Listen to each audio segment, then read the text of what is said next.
The main nitty-gritty of this whole thing, I was kind of really surprised that they didn't talk about the Ultimate Warrior at all.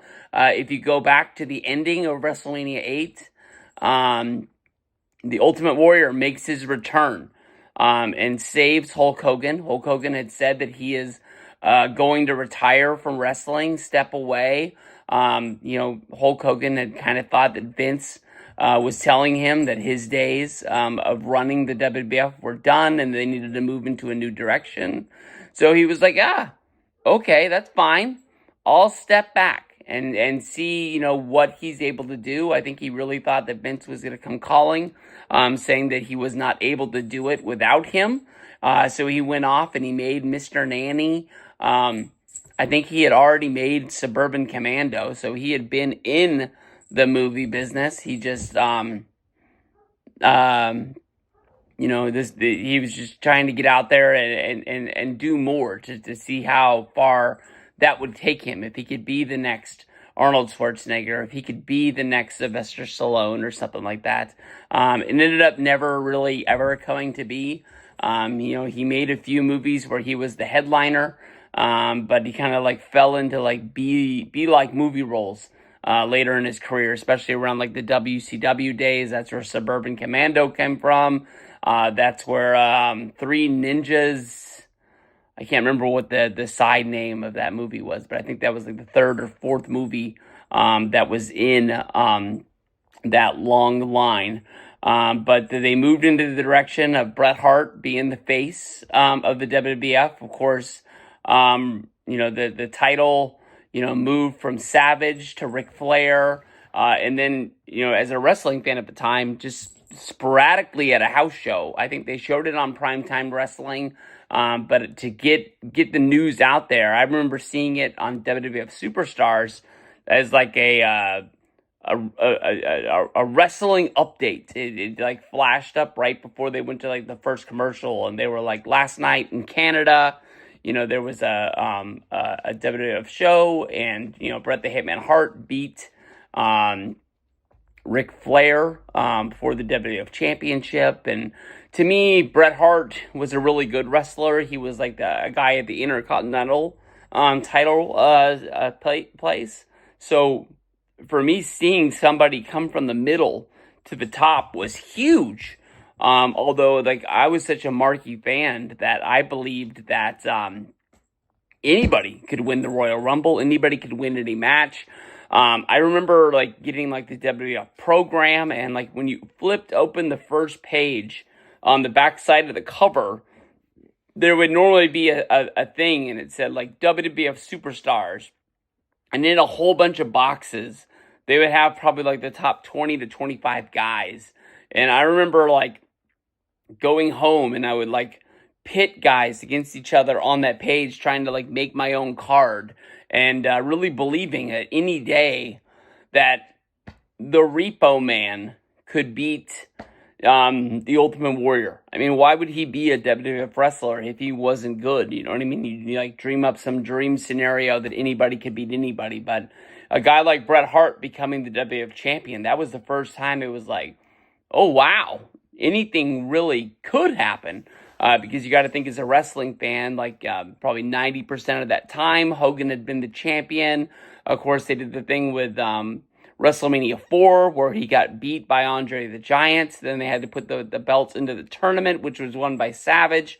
Hogan takes the belt back to Savage. They do that really small turn with Undertaker beating him, and then Hogan beats him back, and then they give the belt to Flair at the Rumble. So, there really wasn't a lot of title changes at that time. It wasn't until the Attitude Era that it really just starts flipping around and going crazy. But I think in order to boost sales, it's hard to say who called who, if Hogan called Vince, if Vince called Hogan. But the initial plans was to have WrestleMania 9 with no Hulk Hogan. That's what was sold to Las Vegas. That's what was sold to Caesar's Palace. Even though deep down, not Vince, but WWF executives really believed that Hogan was going to be there. That there was no way they could do WrestleMania without Hulk.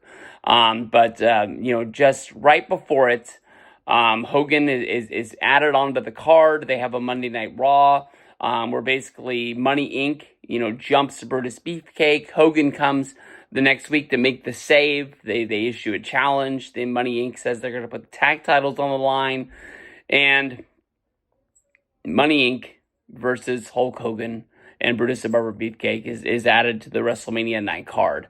Hulk even says in this documentary that he was really, really lost. He was the fish out of water. I'm sure he's done house show tag team matches along the way to have some easier shows where they're not doing a ton of work. They're just trying to get through. But, wrestling on pay-per-view in a big match, in a tag match, he really didn't know 100% what was going on. Basically they do the whole deal with the disqualification. Money Inc. keeps the titles.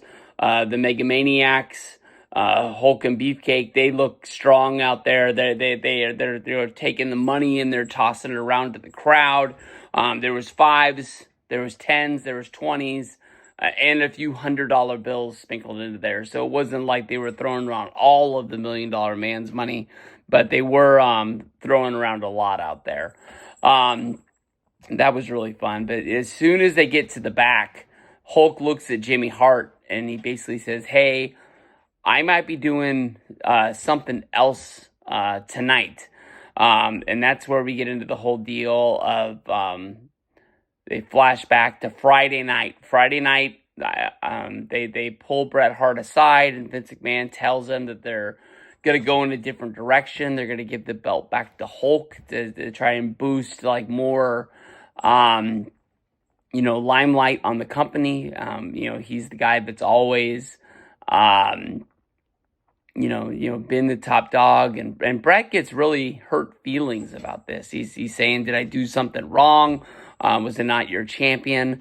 I saw a headline yesterday that he did an interview saying that Vince promised him that he was going to be a 6-year champion. I haven't listened to the interview yet, but I don't know about that. I'll say this about Bret Hart.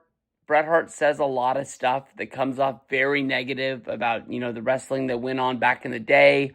He says a lot of negative stuff about the stuff that's going on.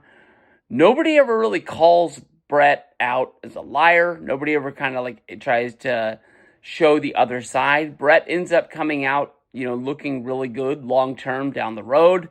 He was one of the first guys to be very negative about Vince McMahon, even though the people that think the negative things about, Vince now, it's not really the same reasons that Bret was saying, but, Bret kind of comes out looking good on that. But some of the stuff he says sometimes, I just shake my head and it doesn't really make sense to me. But I wasn't there. I just don't know how Vince walks up to him and just says, "You know what, you're going to be my champion for 6 years." Nobody knows what tomorrow is going to bring. 1993 was a different time in the wrestling business. It was really starting to slip. 94, they go into really, really dark days. 95, 96, the nose is still going down, but they're starting to pull it out of the water. Putting on really good wrestling shows, but a lot of people are really starting to watch Nitro instead, and it's kind of like the real fans knew that WWF was having fun, and it was a better show, but that WCW Nitro party kind of crowd was going strong, and those numbers kept coming in saying that WCW had more people following their product, but shit, where was I? But the plan is told to Bret that Hogan is going to go over, and they show it in the moment. They show that super fan down there on the outside, Vladimir. And they asked him, how the show was, and he says it was awesome. What was the best part? And he said, Hulk Hogan coming out on top at WrestleMania. I can remember at WrestleMania 9, feeling pretty pumped that Hogan became the champion again. Hogan was my guy. Around the time they started rolling out the King of the Ring, and then they gave Bret Hart the number one seed in the tournament, saying that he did not need to qualify because he was a former champion, and that what had happened at WrestleMania 9, and they were going to be doing a Hulk versus Yokozuna rematch. I honestly felt sorry for Bret, that he sort of got the squeeze, and that he wasn't going to be able to get a rematch or be in the title picture. The Hogan thing didn't last long. That's kind of the real negative thing about it. I'm not sure if the Hulk saw the business was going down and the money wasn't rolling in the same way. But Hulk basically works the summer and is out of there. I was really hoping that they were going to, bring up the plans for SummerSlam, which was Bret versus Hogan, but it never really comes to be. It's never really brought up. It's just sort of, Hogan got the belt.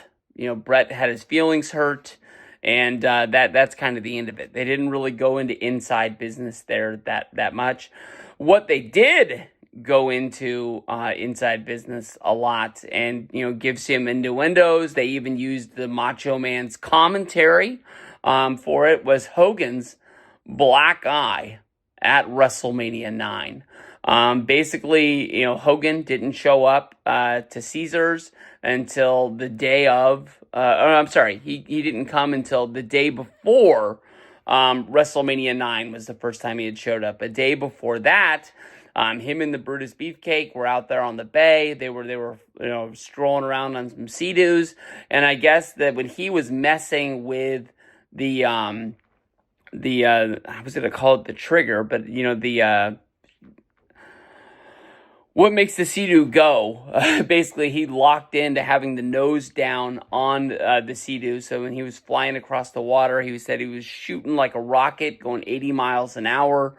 He hit a wave and he ended up going over the top. When he came down, the Sea-Doo was coming at him and ended up hitting him right in the face. They didn't go into the story of Brutus the Beefcake having to pull him out and save him from drowning, which they've gone into before in other documentaries and stuff like that. But then they kind of really, Undertaker's like, when he looked at Hogan's eye, it looked like he should have bobbed instead of he should have weaved. Scott Steiner, who is pretty negative on Hulk Hogan. Everybody can remember the incident that happened at WrestleMania 31 with Hulk's wife. And then Scott Steiner started getting banned from WWE for a while, and then him having his picture put up at the Hall of Fame, like, do not let this guy in there, like he was on the FBI wanted list or something like that. But I don't know, man. Scott Steiner says that Macho Man was the guy that rode with him on the road and told him that he punched him in the eye. To me, the timeline kind of matches up to around the divorce and Miss Elizabeth.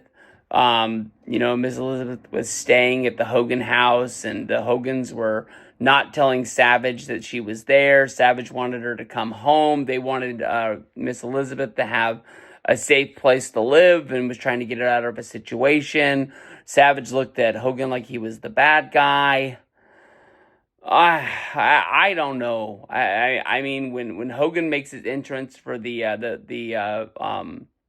Money Inc. match for the tag titles, Savage immediately says that it looks like somebody got him with the cheap shot. He says something about Hogan getting punched again, and you play into it. Damn. It does kind of, it does kind of make it look like, oh, you can use that in that situation. It's what happened.